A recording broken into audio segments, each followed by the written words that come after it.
What is up, guys? We are back for another video. I told you guys we're going to be getting these videos out very regularly, and you guys have been excited for that. So of course I got to give you guys what you want.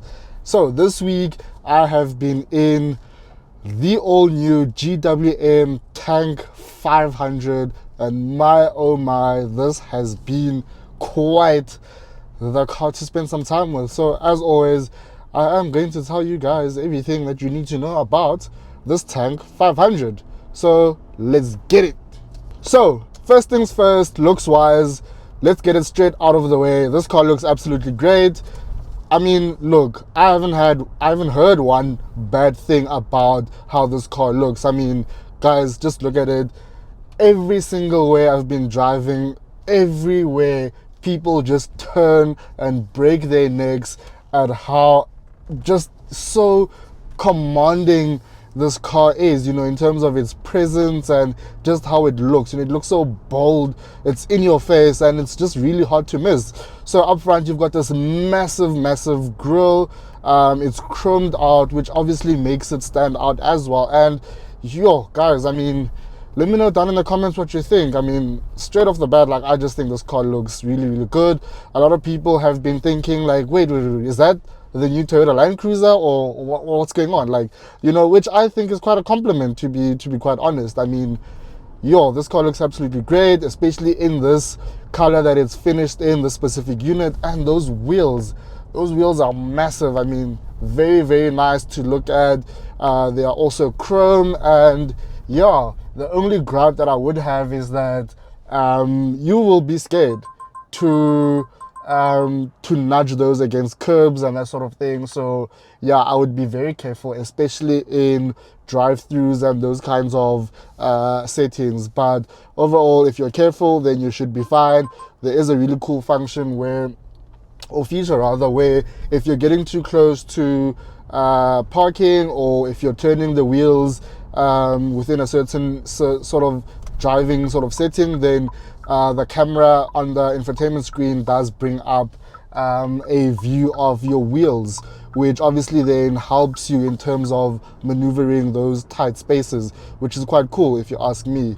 Moving on to the back, the car looks really good. As I said, it is giving Land Cruiser vibes, and I've gotten that from a lot of people as well, and that is also thanks to probably the spare wheel, which is found on the back door, or boot rather. So really quite cool. The door itself is quite heavy, so you are feeling like, yo, geez, this is, quite something. But once you do open it, you do get a large boot with the seats at the rear the far rear folded down. So this is a 7-seater. So I've had the seats in the third row folded down for a large boot. Otherwise you can have the seats up and have 7 people in the car without any boot space, that is though. But yeah, overall the car looks really good. But moving over inside, sure, this car feels so amazing. I mean, I can't wrap my head around how good this interior is. So you're greeted by this lovely leather wrap steering wheel with obviously the Tank logo on it, which looks quite cool. And then you've obviously got the digital instrument cluster, which you can customize, as well as this is not even an infotainment screen. This is like a TV, you know what I mean? This is like a big old TV that has just been slapped onto the center console here. It's crisp, it's bright. Listen, it portrays all sorts of information that you can think of, and it's actually not that bad to get accustomed to and to use. So you've obviously got wireless Apple CarPlay and Android Auto, which is quite cool. And obviously you can see various different functions, especially for off-roading. So you've got a whole dedicated off-road screen where you can see different things like your pitch and your roll and your compass and all sorts of stuff. You've even got an off-road view. So the car will basically display the vehicle, so that you can basically see where the actual body of the vehicle is and what's underneath. So really quite cool for all you off-roading fanatics, which is quite cool. And then you can also obviously control a bunch of stuff, vehicle functions and vehicle settings through the infotainment screen. Like I said, it's not the hardest to use. The icons are nice and big and easy to understand, so that is a big plus in my opinion. Lower down, below the infotainment screen, you've got your climate control functions over there, so that's quite nice that they're not actually hidden within the infotainment system, which we have seen in a lot of other cars. So I'm quite a big fan of that. You've also got this really nice clock right there in the middle, which looks quite cool. You know, it's a really nice touch. Overall, the finishes in this car are really quite nice. You've got this wood inlay, you've got these really nice touches. You know, even the doors are finished in like this nice leather-like material. So everything in here is really quite premium. It feels really good. The build quality is also quite good. The fit and finish is really quite good. I'm really impressed with the interior of this car, guys. I'm not even going to lie. And there's space for days. You know, you've got space. You've got cup holders over here in the center console. You've got a main center console over here underneath the armrest with storage. The door bins are nicely lined with this suede-like material, so things don't rattle about or make a noise. You know, everything just feels really nice. You know, the seats as well are so plush. They feel comfortable. They are obviously electrically adjustable, lots of support, you know, and they are cooled and heated as well, which is quite amazing. I mean, right now, it's a very hot day in Pretoria. I've got my cool seats on, and you know what? I like this. I really like this. So the back seats, that's also quite a nice place to be sat in. You've got these really nice seats which can recline and slide forwards and backwards. Sure, yeah, no. The back seats are really quite cool. You've also got a climate control. You've got climate control for the rear as well. So the niceties in here are really quite cool. You know, you've got a lot of leg room and headroom. You've got space for days back there, and you've got peasant blockers, which for me is quite amazing. You gotta have peasant blockers in a car like this, so that is quite cool as well. So up front, you get a 2-liter turbocharged, turbo petrol engine, which produces 255 kilowatts and 648 Newton meters of torque. This power plant is hybridized, so it is a hybrid, so you do have a battery and a small electric motor. So currently the engine is running, and you know, it feels quite cool. You know, it picks up